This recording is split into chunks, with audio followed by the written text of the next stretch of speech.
Welcome to class guys. मेरा नाम है राकेश साहू और आपका स्वागत करता हूँ मेरे इस यूट्यूब चैनल में, जिसमें मैं आपको छत्तीसगढ़ के करंट अफेयर और हिस्ट्री के कवर कराता हूँ। तो आज हमारे इस सेशन में हम लोग बात करने वाले हैं गाइस आरक्षण का मामला छत्तीसगढ़ के बारे में। ठीक है, क्या है आरक्षण का नया आरक्षण संबंधित कानून, उसके बारे में बात करेंगे। और नवी अनुसूची में इसको शामिल करने की क्या आवश्यकता है उसके बारे में बात करेंगे। और लास्ट में हम लोग जानेंगे कि नवी अनुसूची क्या है। ठीक है, तो सेशन को स्टार्ट करते हैं।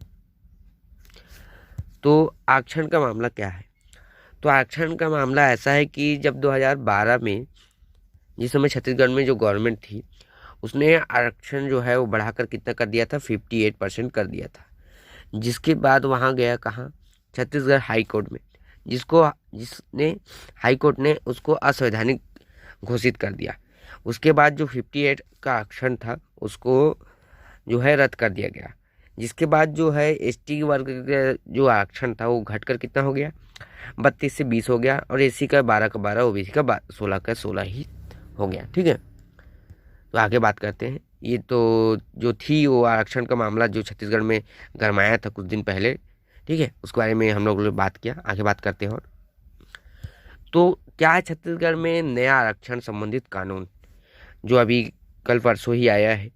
ठीक है, तो नया विधेयक जो आया है छत्तीसगढ़ गवर्नमेंट की ओर से, उसके बारे में हम लोग बात करेंगे।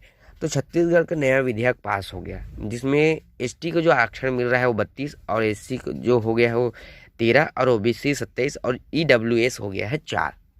ठीक है, तो अब छत्तीसगढ़ में आरक्षण कितना पहुंच गया, 76% पहुंच गया।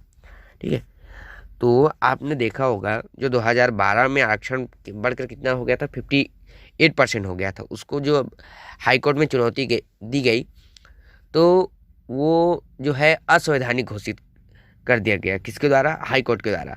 तो लेकिन अब छत्तीसगढ़ गवर्नमेंट ने आरक्षण फिर से 76% कर दिया है। वही 58 जो परसेंट है, जो लिमिटेशन है, उसको फिर से क्रॉस किया गया है।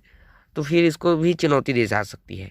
लेकिन इस चुनौती से बचने के लिए ही जो है गवर्नमेंट ने एक आइडिया निकाला है। ठीक है, उसके बारे में हम लोग बात करते हैं।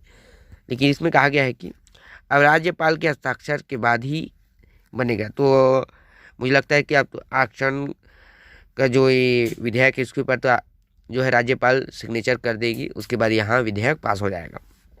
तो इसमें कहा गया है कि आरक्षण संबंधित विधेयक विधानसभा से पारित होने के बाद राज्यपाल की मंजूरी के लिए राजभवन जाएगा, और राज्यपाल के हस्ताक्षर के बाद यहाँ राज्य पत्र में प्रकाशित किया जाएगा। इसके बाद ही यहाँ कानून का रूप ले लेगा। हालांकि आरक्षण के तत्काल लाभ को लेकर अभी भी कुछ विधि विशेषज्ञ संशय जता रहे हैं। क्यों संशय जता रहे हैं, इसके बारे में हम लोग बात करते हैं।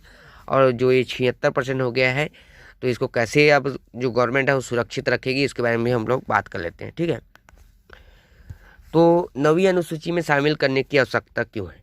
तो यही बात है, क्योंकि जो ये 76% है वो तो असंवैधानिक है, क्योंकि ये 50% का जो लिमिटेशन है आरक्षण का उसको क्रॉस कर रहा है।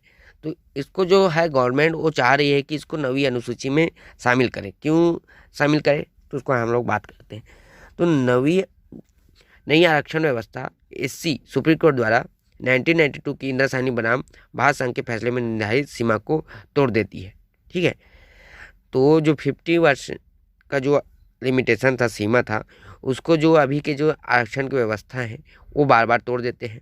तो इसको सुप्रीम कोर्ट में एक केस हुआ था 1992 में इंदिरा साहनी बनाम भारत संघ में, उसमें एक सीमा तय की गई थी, 50% सीमा। ठीक है, अब नवी अनुसूची में कानून को रखने से न्यायिक समीक्षा से बचने की गुंजाइश रखते हैं। तो क्या है कि जो 50% जो आरक्षण है, इससे अगर आप ऊपर जाओगे तो ये असंवैधानिक घोषित हो जाता है।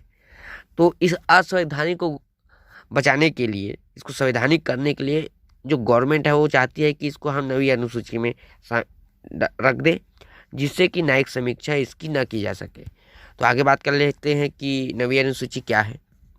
ठीक है, तो नवी अनुसूची क्या है? तो जो नवी अनुसूची जो है वो केंद्र राज्य कानूनों को शामिल किया गया है।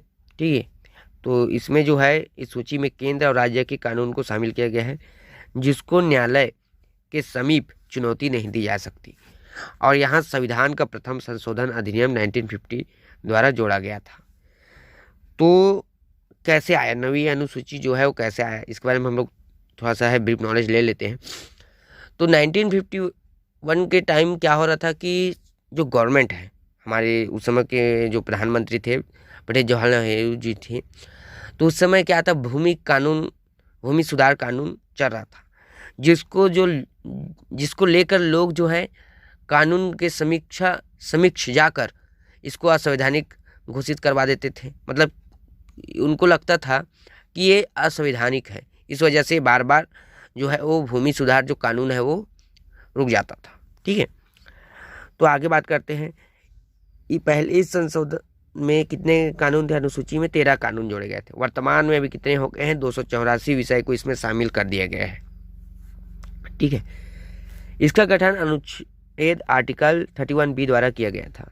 तो इसका जो गठन किया गया है 9 शेड्यूल का वो 31B के द्वारा किया गया है, जिसे अनुच्छेद 31A के साथ सरकार द्वारा कृषि सुधार से संबंधित कानून की रक्षा करने और जमींदारी प्रथा को समाप्त करने के लिए लाया गया था। ठीक है, और आर्टिकल 31A कानून के वर्गों क्लासेस को सुरक्षा प्रदान करता है और अनुच्छेद 31B विशिष्ट कानून या अधिनियमों का संरक्षण करता है। वही है जो 9 शेड्यूल है, उसका जो संरक्षण है वो कौन सा शेड्यूल करता है, आर्टिकल करता है 31B, जो है कानूनों या अधिनियमों का संरक्षण करता है। जबकि अनुसूची के तहत संरक्षित अधिकांश कानून कृषि भूमि के मुद्दों से संबंधित है। इसके अलावा सूची में अन्य विषय शामिल हैं।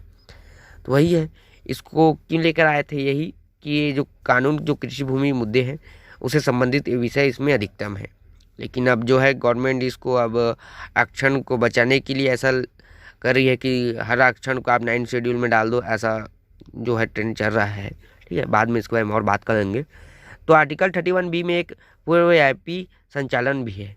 मतलब कि इसका हम लोग जो क्या मतलब उसके बारे में जान लेते हैं। तो यदि कानून को असंवैधानिक घोषित किए जाने के बाद इसको 9 शेड्यूल में डाल देते हैं, तो नवी अनुसूची में इसको अगर रख दिए तो उन्हें उनके प्रारंभ के बाद से अनुसूची में शामिल माना जाता है और इस प्रकार से वे कानून मान्य है। अगर इसके बाद किसी कानून को 9 शेड्यूल में रख दिए, नवी अनुसूची में रख दिए, तो जैसे ही वहाँ उसको शामिल किया जाएगा उसके बाद से यहाँ कानून जो है वो एक नया कानून मान्य हो जाएगा, वहाँ से वो प्रारंभ हो जाएगा जो कानून है वो, अगर आप किसी भी विधेयक कानून को नवी अनुसूची में रखते हैं तो। हालांकि आर्टिकल 30B न्यायिक समीक्षा से बाहर है। ठीक है, बाहर है, लेकिन जो सुप्रीम कोर्ट है, सर्वोच्च न्यायालय ने अतीत में कहा है कि इसको नवी अनुसूची के तहत भी कानून जांच के लिए खुले होंगे यदि वे मौलिक अधिकारों या संविधान की मूल संरचना का उल्लंघन करते हैं। तो इसमें ये कहा गया है, भला जो है आर्टिकल 31B जो है न्यायिक समीक्षा से बाहर है, लेकिन सुप्रीम कोर्ट ने कहा है अगर ऐसे कोई कानून या विधेयक जो संविधान के मौलिक अधिकारों या संविधान की मूल संरचनाओं का उल्लंघन करते हैं तो उसकी जो है न्यायिक समीक्षा की जाएगी। ठीक है, तो आप एक साइड से देखें तो 9 शेड्यूल जो है या नवी अनुसूची जो है वो पूर्ण रूप से न्यायिक समीक्षा से बाहर नहीं है अगर वे मौलिक अधिकारों और संविधान की मूल संरचनाओं का उल्लंघन करते हैं तो। ठीक है, ये हम लोग अनुसूची के बारे में, नवी अनुसूची के बारे में बात किया। ठीक है, आई होप कि ये सेशन आपको अच्छा लगा होगा गाइस। इस सेशन में हमने जाना कि जो छत्तीसगढ़ में आरक्षण का मामला क्या था, उसके बाद नया विधेयक क्या था, और फिर 9 शेड्यूल में इसको लाने की क्यों ज़रूरत थी, और 9 शेड्यूल क्या है, नवी अनुसूची क्या है, इसके बारे में हमने डिटेल से जाना। आई होप कि सेशन आपको अच्छा लगा होगा। अगर ये सेशन आपको अच्छा लगा होगा तो प्लीज़ लाइक कीजिए, शेयर कीजिए and keep watching, keep learning. Thank you guys.